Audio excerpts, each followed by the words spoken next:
Aujourd'hui, je vais vous apprendre à faire un classique de la pâtisserie française, le millefeuille. Un millefeuille, c'est composé d'une pâte feuilletée et d'une crème pâtissière vanille.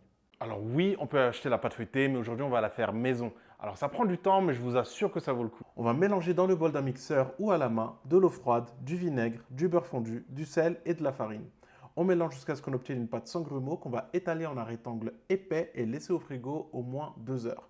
Après le repos, on étale la pâte et on lui donne la forme d'un rectangle d'1 cm d'épaisseur qu'on place au frigo sous film. En attendant, on va préparer le beurre qui va aller dans la pâte. Pour le rendre plus malléable, on va le taper avec un rouleau à pâtisserie et ensuite l'étaler jusqu'à ce qu'on ait un rectangle de beurre qui fasse la même largeur et la moitié de la longueur que le rectangle de pâte qu'on vient de préparer.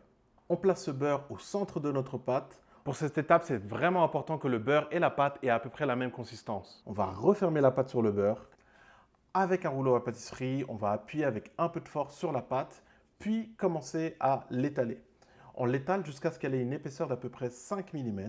À ce moment, la pâte est 3 fois plus longue que large. On va faire un tour portefeuille qu'on appelle aussi un tour double. Pour ça, on va plier la partie basse du feuilletage à un tiers de la hauteur, puis plier la partie supérieure de manière à joindre les extrémités. Et enfin, on plie la totalité en deux de façon à obtenir un portefeuille. On filme la pâte et on la laisse au moins 2 heures au réfrigérateur. On recommence l'étape du tour double en étalant la pâte et en la pliant en portefeuille. On laisse reposer à nouveau 2 heures. Enfin, on va étaler la pâte et effectuer un tour simple. On rabat le tiers inférieur sur la pâte et on recouvre du tiers supérieur. On va maintenant la laisser reposer au frigo pendant au moins 1 heure. Alors c'est beaucoup de travail, mais on peut garder la pâte feuilletée au frigo, mais aussi au congélateur pendant plusieurs mois. Maintenant, on passe à la crème pâtissière. Pour la crème pâtissière, on va faire porter à ébullition du lait et de la crème avec de la vanille, retirer du feu et faire infuser la vanille pendant au moins 15 minutes. Dans un bol séparé, on fouette les jaunes d'œufs avec le sucre, puis la fécule de maïs et la farine. On verse un peu du lait infusé dans le mélange d'œufs et on fouette. On remet le tout dans la casserole.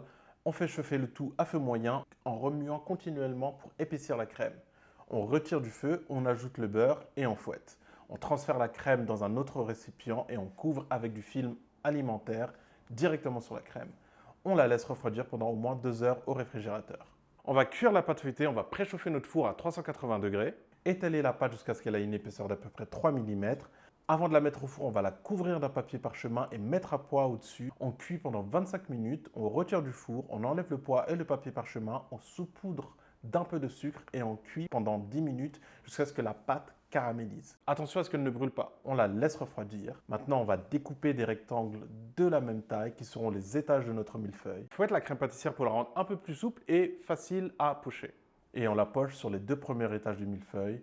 On empile nos étages du millefeuille. Et voilà, on a ces belles couches de pâte feuilletée qui sont croustillantes avec une crème pâtissière qui fond en bouche. Bon appétit!